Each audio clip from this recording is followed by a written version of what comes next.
Good afternoon, I'm Rob Boskamp, and you're listening to South Texas Midday. Welcome to the month of October. It is Wednesday, the 1st.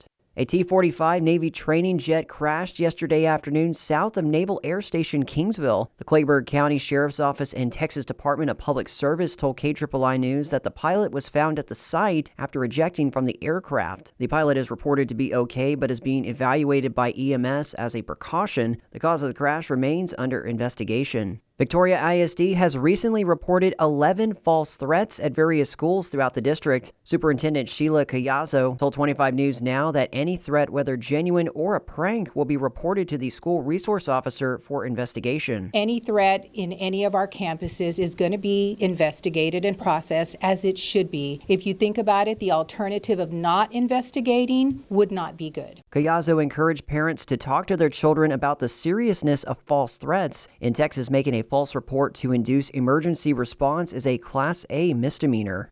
And Rockport Police Chief Nathan Anderson has told KRAS 6 News his department is treating school threats with the highest level of seriousness. Last week, local law enforcement announced via social media that an increased police presence was on Rockport Fulton ISD campuses following threats to the district allegedly made by a Houston area man. Anderson said that threat was ultimately deemed not credible, but officers took immediate precautions. Threats are on the rise across the state, and police are working closely with schools to investigate. Anderson told KRAS he believes social media and other media plays a large part in the rise. You have social media, you have news stories, you have notoriety that it brings to them, even an idle threat, or even a threat that's just made through conversation between two students, then they're going to be held accountable. You just cannot talk like that in today's society. Anderson added his officers train regularly alongside the school district and other agencies to respond to such threats. The city of Starbase is new, but it might already be violating the Texas Open Meetings Act. Valley Central News reports that under the act, a bulletin board must be at a place convenient to the public in City Hall. Last month, their investigation team discovered the bulletin board at Starbase's de facto City Hall is actually located near a food truck on already deemed private property. Back in June, the city allowed SpaceX to install several large gates on public streets that stopped the public from driving through Starbase without permission from SpaceX. Valley Central News also said it stopped them from driving down Esperson Street, which leads up to City Hall.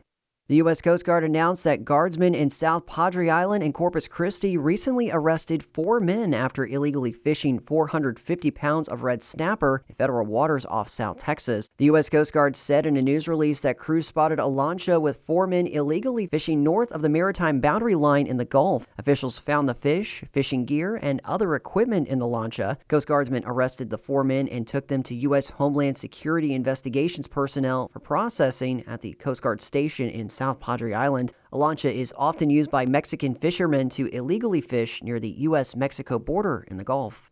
Yesterday, Hidalgo County Commissioners adopted an order that prohibits roadside sales of non-livestock animals within unincorporated areas in the county. The order bans roadside sales of non-livestock animals such as dogs and cats along the highways, roads, and parking lots in unincorporated areas. The order also prohibits creating any structure for the purpose of selling animals. Last month, 89th Legislature amended and passed House Bill 2731, which gives the county authority to enact the order effective immediately. The Dallas Immigration and Customs Enforcement Field Office reopened yesterday for the first time since last week's deadly shooting. KERA's Priscilla Rice reports migrants faced fear and confusion to get to their check-ins. People arrived early carrying documents and sat on benches waiting for their names to be called. Agustina, a migrant from Venezuela, told KERA she had a scheduled check-in last Wednesday but wasn't there when the shooting happened. Llegué un poquito después, gracias a Dios. Thank God, she says, she arrived a little later. She had been coming to the Dallas ICE office every day out of fear she would miss her appointment and affect her asylum case. Y hoy fue que apenas van abriendo. An ICE spokesperson told KERA anyone who was unable to attend check-ins while the office was closed will receive a notice with a new check-in date.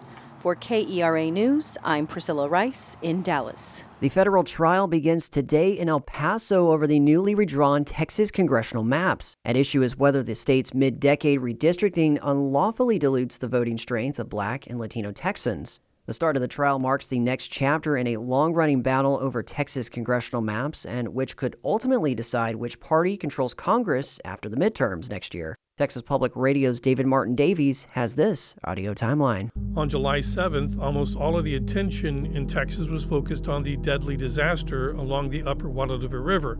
Just 3 days earlier, a flash flood killed over 100 people in Kerr County. But on that day, the U.S. Department of Justice sent Governor Greg Abbott and Attorney General Ken Paxton a formal letter claiming Texas was violating the Constitution and its congressional map by combining different minority communities in 4 congressional districts. The letter argued that these districts were unconstitutional racial gerrymanders, especially because they were coalition districts or had been drawn in ways driven by race. The letter urged Texas to rectify these race-based considerations in those districts. 2 days later, July 9th, Abbott responded by calling a special legislative session addressing redistricting and also dealing with the flooding disaster. 5, I think we get 5. On July 15th, President Donald Trump, speaking to reporters, declared that he wanted 5 additional Republican House seats from Texas. And there could be some other states. We're going to get another 3 or 4 or 5 in addition. Texas would be the biggest one, and that'll be 5. For a complete redrawing of the congressional map ahead of next year? Just a very simple redrawing. We pick up 5 seats. Trump's statements did not include the talking points of the Department of Justice. He was talking pure political power and adding political pressure on Texas Republicans to deliver a map favorable to their party. On July 21st, the first special session gavelled in, and on August 4th, the Democrats break quorum. Here's House Speaker Dustin Burrows. Members, a quorum is not present. The roll has been called, and a quorum has not been established. To deny Republicans the quorum needed to pass the redistricting map, House Democrats fled the state to Illinois. Leader of the House Democratic Caucus, Gene Wu. If Donald Trump is allowed to do this, if he is allowed to once again cheat and get away with it, there is no stopping this. This will spread across the country. But Abbott vowed to keep summoning lawmakers back until a map was passed. This could literally last years because in Texas, I'm authorized to call a special session every 30 days. It lasts 30 days. And as soon as this one is over, I'm going to call another one, then another one, then another one, then another one.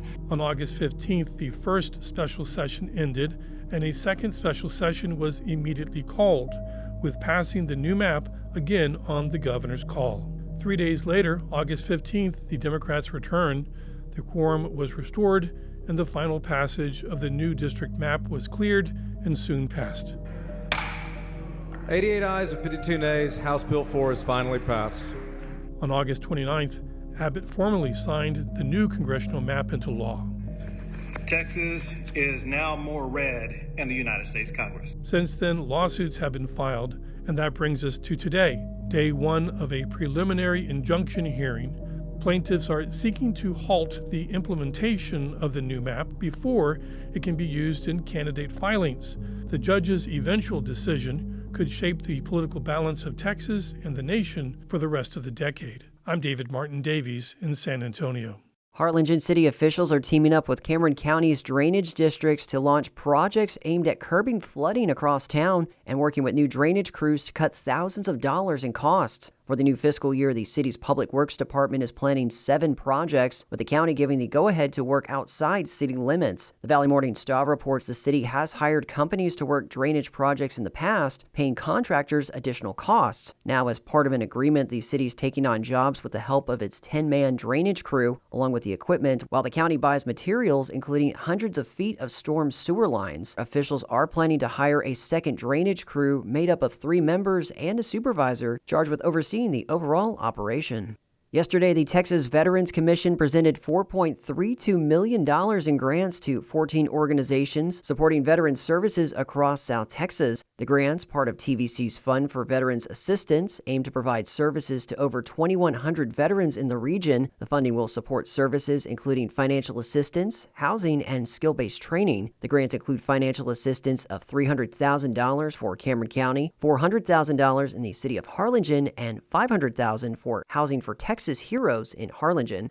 The 34th District of Texas has announced over $170 million in revised final fiscal year Title I formula allocation funds for South Texas schools. The U.S. Department of Education released final revised totals late last month. The revision is due to corrections by several state educational agencies to their 2022-23 state per pupil expenditure data. Allocations have been provided to school districts in the congressional district, including Brownsville ISD with $30.59 million, Edinburgh Consolidated ISD with $26.92 million, and Kingsville ISD with $2.38 million.